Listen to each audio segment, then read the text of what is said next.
Hey y'all, I'm Pam with 44 Marketplace. And if today's your first visit to my channel, thanks so much for tuning in. I'm glad you're here. Please take a minute to subscribe and click the bell so you'll be notified each time I upload a video. If you like my videos, give me a thumbs up. And keep in mind, I try to put a material list in the comments below each one of the videos. If I missed something, please let me know. Okay, let's get started.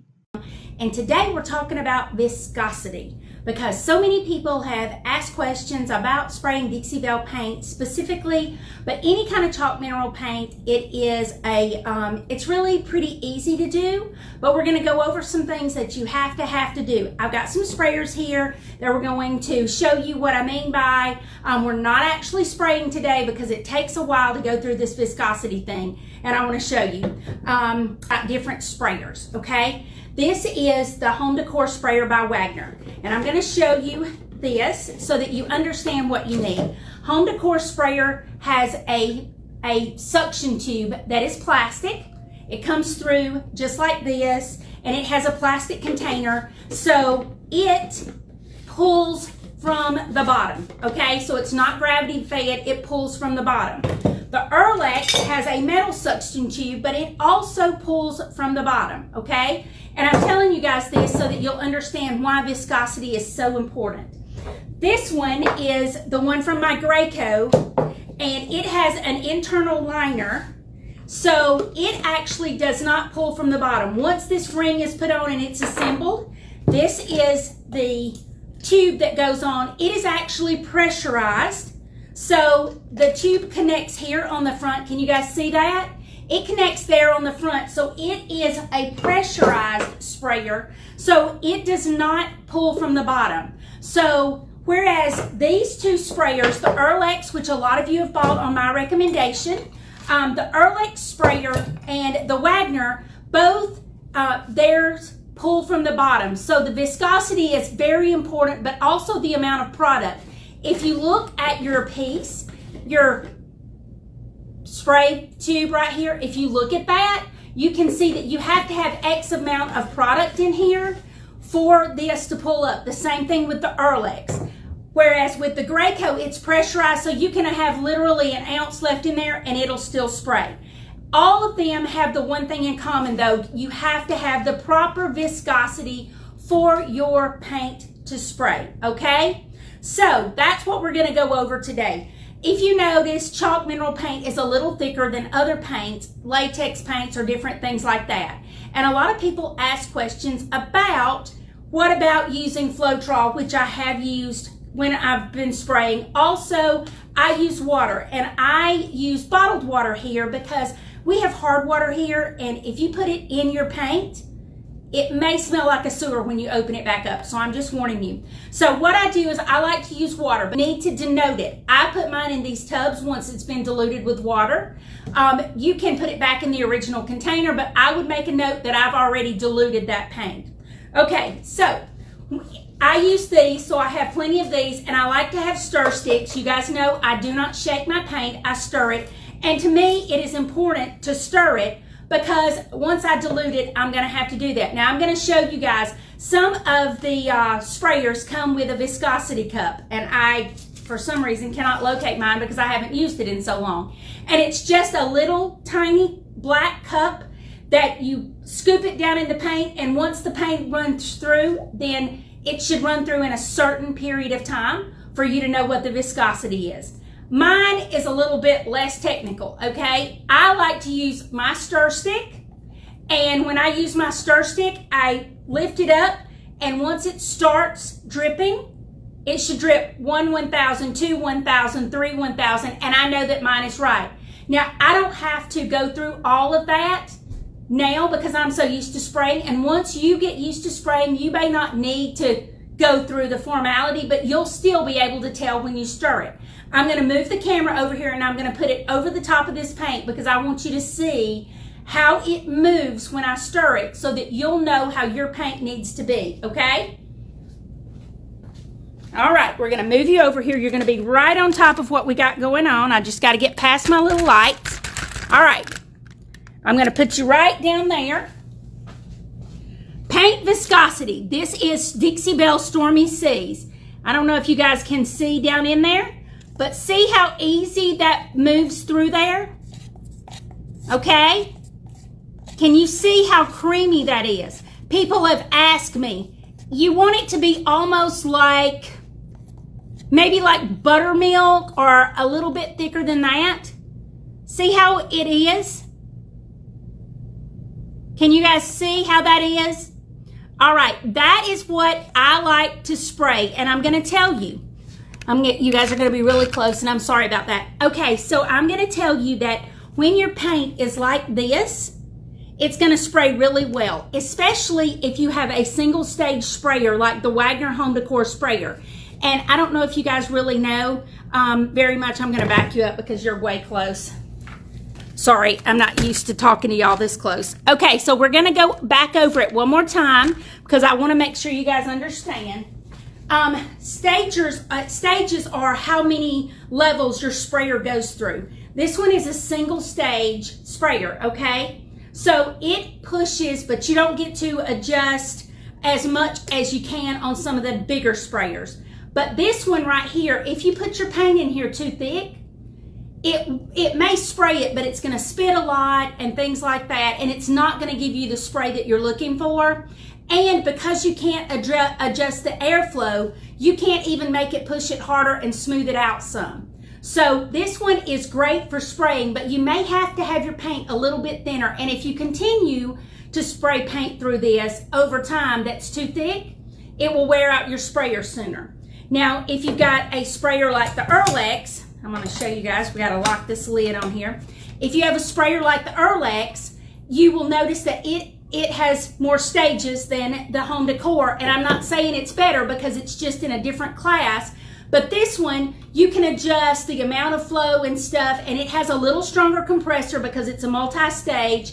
But this one might spray it a little bit thicker and that kind of thing. But it's still better to find where your sprayer is. Whereas with the Graco, because I can adjust both the air and the amount of fluid, I can control a lot more of it, and I can spray thicker paint. Even still, I really like for my paint to be this, okay? When I stir it, I want it thicker than buttermilk, but you don't want it like cake batter. If it's as thick as cake batter, you're probably going to get spattering and sputtering and things like that. But don't go too far the other side, because if your paint is too thin, then when you spray it on your piece, you're probably going to get runs. Even with your sprayer moving a lot, or you can get orange peel. There's so many things that you can get. So don't go too thin. You want it to have a nice, when you stir it, you want to feel the product move and you want to feel your stir stick move through it, but you don't want it to feel like you're having to push it around. This is what you're looking for, okay? If you guys remember, not too long ago, we compared these sprayers along with the Chicago sprayer because I want you to see everything had the same viscosity of paint, just a different color, and you always strain your paint. The other thing that a lot of people don't say when they're talking about spraying is strain your paint. So when I put it from this cup where I have diluted my paint into my actual container that I'm spraying from, I always use a strainer, because I'm telling you, if you get started spraying, even if you have the right viscosity and it has lumps in it, it's going to stop up your sprayer, and there's nothing more annoying than for you to start spraying your peas and guess what? It stops up, then you have to take it out and everything like that. Plus you waste product because there's product up in the sprayer. So be mindful. Now some of them have strainers on them like this. This one actually has a strainer made into the bottom of it. Now it's on the floor, but it has a strainer made into the bottom of it. That is irrelevant to me because I still strain my paint every time. So be mindful. You always, always, always.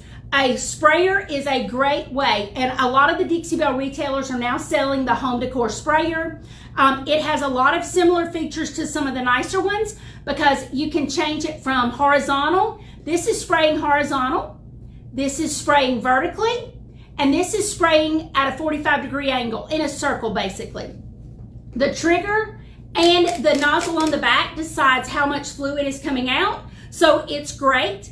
But the thing that these all have in common is you've got to have the right viscosity of paint, and you always, always, always need to strain your paint. So I know a lot of you guys had questions. I just wanted to make sure that you saw that when you stir your paint and you lift your stir stick out, your paint should run freely. If it starts drip, drip, dripping right away, then your paint is too thick. But if it runs really quickly, then it may be too thin. And you would rather, if it were me, I would rather err on the side of a little thicker than too thin, because there's just so many factors that go into it. Another thing that I want to remind you is that you guys always have to remember, y'all have to remember, heat and humidity play a huge part in it.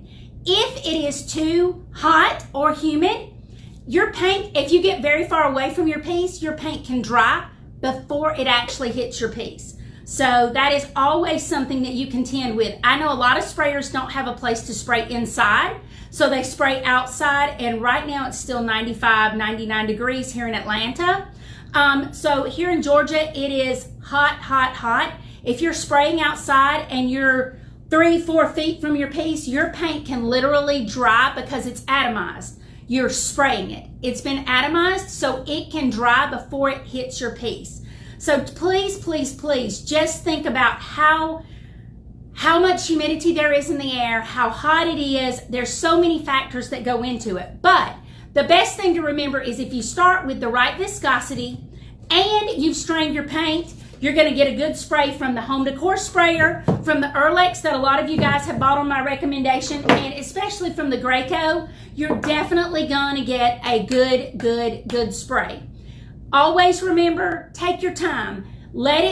This is part of it. So when you're mixing your paint up, stir it well. When you add your water or your Floetrol, whichever you're happy with, make sure and take the time to stir it all in.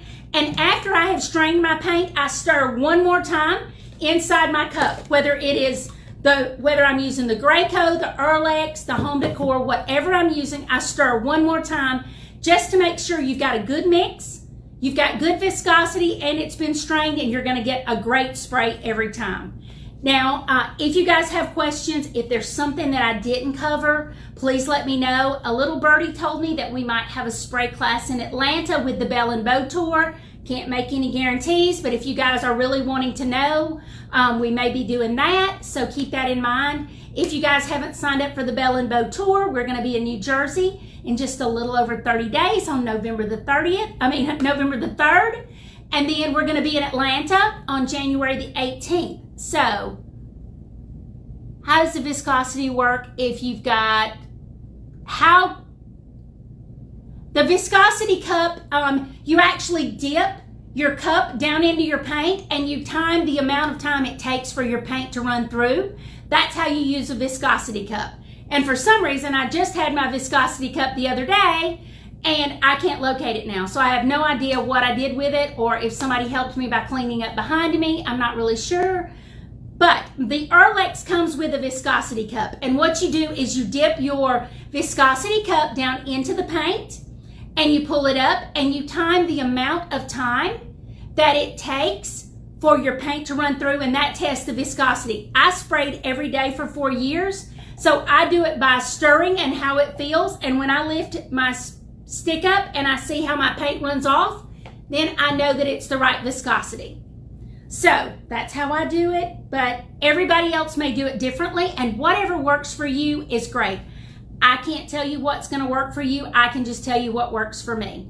Does anybody else have any questions? All right. Yes, there is a manual that comes. If yours comes with a cup, there'll be instructions in the manual about using the viscosity cup. I used my viscosity cup probably for a month after I got my Erlex, but now I've sprayed so long I can tell you by stirring it exactly what it needs to be. But that's why I wanted to show you guys, because some of these don't come with a viscosity cup. They come with nothing to test viscosity. So that's why I wanted to go over it with you. Sorry about losing some of my lights, but they're on a motion sensor and I'm not moving enough, which is unusual because I talk with my hands. Okay, so I just wanted to go over that with you guys. If you have more questions, please hit me up at 44 Marketplace. Sandy Harbor out at Urban Rebel Designs in New Mexico also sprays all the time, and she has the Earlex 5500 spray station, and she can answer it for you. Oh, well, I'm thinking about it. If you have an Earlex, hang on, let me move a minute.